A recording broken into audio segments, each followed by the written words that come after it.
Ya, puji nama Tuhan, selamat pagi. Kita boleh bersyukur di pagi hari ini.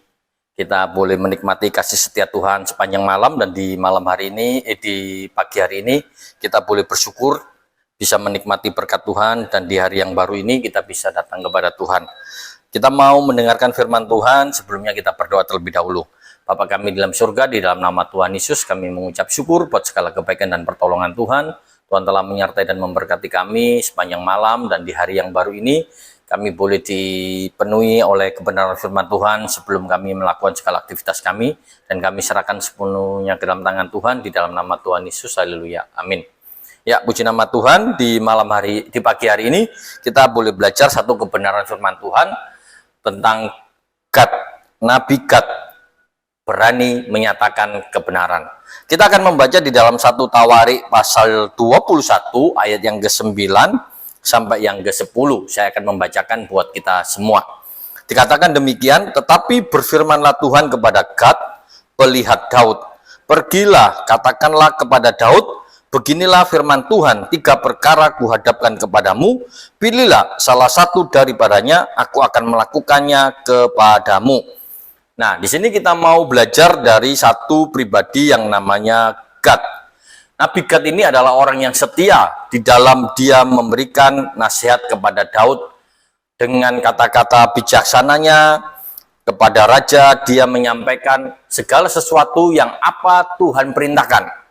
Dan disinilah kita bisa belajar dari Nabi Gad, yaitu berani menyatakan kebenaran. Apa yang diperintahkan oleh Tuhan di dalam dirinya lalu disampaikan kepada raja.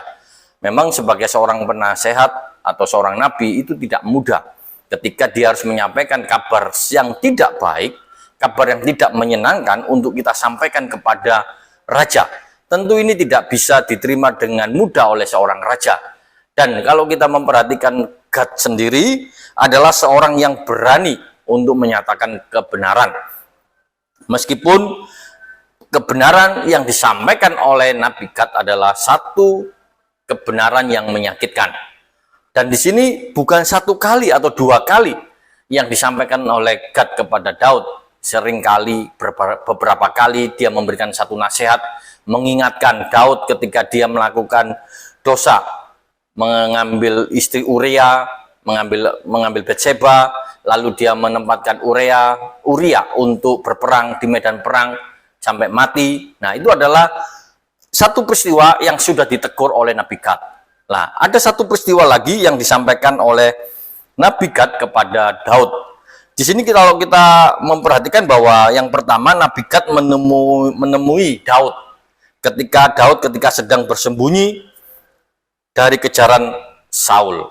Ini adalah satu tugas yang pertama yang disampaikan oleh Nabi Gad kepada Daud. Ketika Daud dikejar-kejar oleh Saul, dia sudah memberikan satu nasihat untuk kembali ke Yehuda. Bayangkan, ketika dia menjadi buronan seorang raja, dia harus kembali lagi ke Yehuda, kota yang Daud tinggal. Pasti dengan mudah Saul itu akan menangkapnya. Lalu kalau kita lihat yang kedua, bahwa Nabi Gad disuruh untuk memberikan nasihat kepada Daud untuk tidak melakukan sensus. Nah, kalau kita lihat bahwa Daud juga melakukan sensus penduduk. Nah, ketika dia sudah menang, dia merasa sudah kuat, dia mau menghitung seluruh tentaranya. Nah, pada waktu dia mau melakukan penghitungan ini, Nabi Gad datang untuk mengingatkan Daud bahwa apa yang dilakukan ini adalah sesuatu yang tidak baik dan tidak benar, mengukur kekuatannya sendiri. Ini yang tidak disetujui. Dan yang ketiga, kalau kita memperhatikan, Gad ini menyampaikan pesan yang datang kepada dirinya untuk menyampaikan konsekuensi yang akan Tuhan berikan di dalam kehidupan Raja Daud, di mana raja harus memilih yang pertama kelaparan selama 3 tahun, kekalahan secara militer selama 3 bulan, dan suatu wabah selama 3 hari. 3 tahun, 3 bulan, 3 hari. Semuanya tidak mengenakan. Semuanya penderitaan yang akan dialami oleh Daud bersama dengan rakyatnya.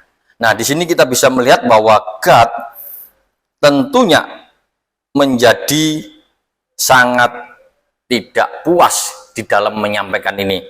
Pasti ada rasa ketakutan karena raja bisa menjadi marah.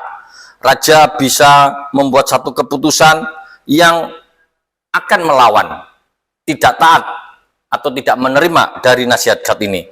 Tetapi kita bisa melihat bahwa apa yang dilakukan oleh Gad yang disampaikan kepada Daud sebagai seorang raja, di sini kita bisa melihat bahwa Daud mengambil sikap bahwa dia tidak memilih.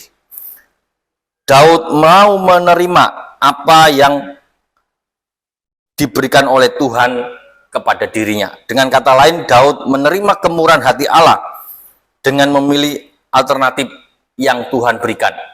Dan di sini kita bisa tahu bahwa Tuhan memberikan alternatif yang ketiga, yaitu 3 hari wabah sakit, penyakit sampar. Nah, jadi di sini kita bisa melihat apa yang menjadi tugas Gad ini seringkali tidak berani kita lakukan sebagai anak-anak Tuhan.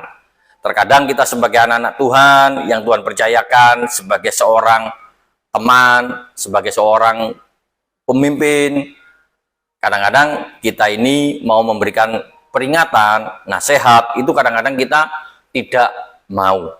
Takut-takut nanti yang diberi nasihat menjadi marah. Tetapi dengan pengalaman dari Nabi Gad ini boleh menjadi satu respon dalam diri kita bahwa ketika Tuhan yang memerintahkan kepada kita untuk memberikan nasihat, bila kita mau menjadi orang yang tidak jemu-jemu memberikan satu nasihat.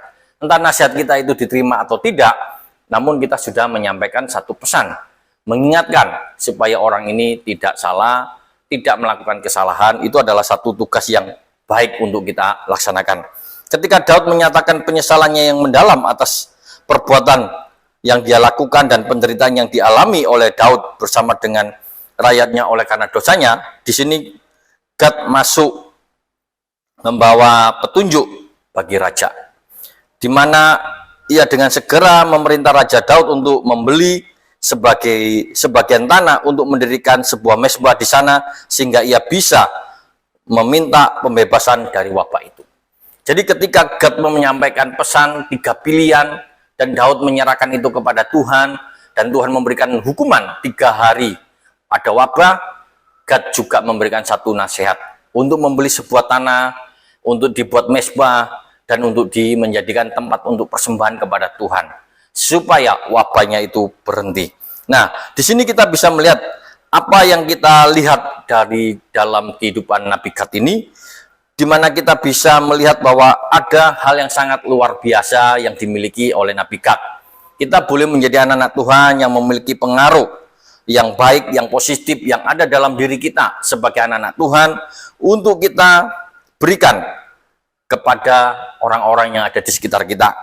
Kita bisa menjadi orang-orang yang memberikan pengaruh kepada mereka di waktu-waktu kita berkumpul dengan orang-orang yang perlu dengan kita, orang-orang yang perlu untuk menarik, yang perlu dengar dengan perkataan kita supaya mereka mau mendengarkan. Gad tidak tertarik dengan mengendalikan Daud, tetapi Gad lebih suka dia mau melayani kepada Daud. Terkadang kita ini menjadi teman yang suka mengendalikan teman, tetapi kita mau belajar dari Gad, dia tidak mengendalikan raja, tetapi memberikan satu nasihat. Akibatnya kalau kita lihat bahwa dari nasihat Gad ini, di mana dia lebih memuliakan nama Tuhan. Dengan nasihat yang dia terima dari Tuhan, maka dia pakai untuk kemuliaan nama Tuhan. Sehingga di sini kita bisa melihat seorang sahabat yang akan jauh lebih berharga dibandingkan dengan selusin sahabat yang memenuhi telinga kita dengan kenyamanan-kenyamanan yang palsu. Seringkali kita ini punya teman-teman yang seringkali memberikan nasihat-nasihat yang menyenangkan hati kita, padahal itu bukan satu kebenaran. Karena itu kita mau belajar di pagi hari ini untuk berani menyatakan kebenaran meskipun menyakitkan. Karena dampaknya adalah sesuatu hal yang sangat luar biasa. Bagi Daud, dia memperoleh pemulihan yang daripada Tuhan. Sehingga kalau kita bisa melihat, Daud mengenal siapa Gad itu adalah orang yang dipakai oleh Tuhan secara luar biasa. Demikian juga kita mau menjadi orang yang mengenal dengan teman kita yang mengatakan kebenaran. Kita harus tahu mana teman kita yang mengatakan kebenaran, mana teman itu hanya berpura-pura di depan mata kita. Kita patut bersyukur ketika ada orang yang mengingatkan kita, entah itu sahabat kita, saudara kita, orang tua kita, guru kita, atau dosen kita, atau siapapun, termasuk gembala kita, memberikan satu nasihat kepada kita mau merespon itu dengan baik, bukan dengan melawan, cuek, tetapi kita mengambil sikap yang penuh hormat, di mana kita mau melihat mana orang-orang yang memberikan satu nasihat yang benar-benar membawa kebenaran dalam hidup kita untuk lebih baik, atau kepura-puraan yang membawa kita semakin jauh dan jatuh di dalam dosa. Kebenaran firman Tuhan di pagi hari ini, kita mau merenungkan sejenak bahwa nasihat yang baik itu dimulai dengan sebuah kejujuran dalam hidup kita. Kita boleh belajar dari Nabi Gad yang sudah memberikan contoh teladannya. Dia berani menyatakan kebenaran kepada Raja Daud, dan di situ kita bisa melihat respon Daud. Dia tidak marah dan menerima satu pesan yang dari Tuhan yang disampaikan oleh Tuhan melalui Nabi Gad. Amin firman Tuhan. Kita mau berdoa. Bapa kami dalam surga, dalam nama Tuhan Yesus, kami mengucap syukur buat segala kebaikan dan pertolongan yang Tuhan berikan di dalam hidup kami. Di pagi hari ini, sebelum kami melakukan segala aktivitas kami diingatkan untuk menjadi anak-anak Tuhan yang berani menyatakan kebenaran. Meskipun kami harus menyatakan kebenaran yang mungkin menyakitkan bagi teman-teman kami. Terima kasih Tuhan buat kebenaran firman Tuhan. Tuhan memberkati setiap kami yang mendengarkan. Tuhan memberkati di dalam setiap aktivitas kami, pekerjaan kami, usaha kami, apapun yang kami lakukan. Jadikan semuanya berhasil, dan Tuhan memberkati setiap kami yang saat ini mengalami kelemahan tubuh.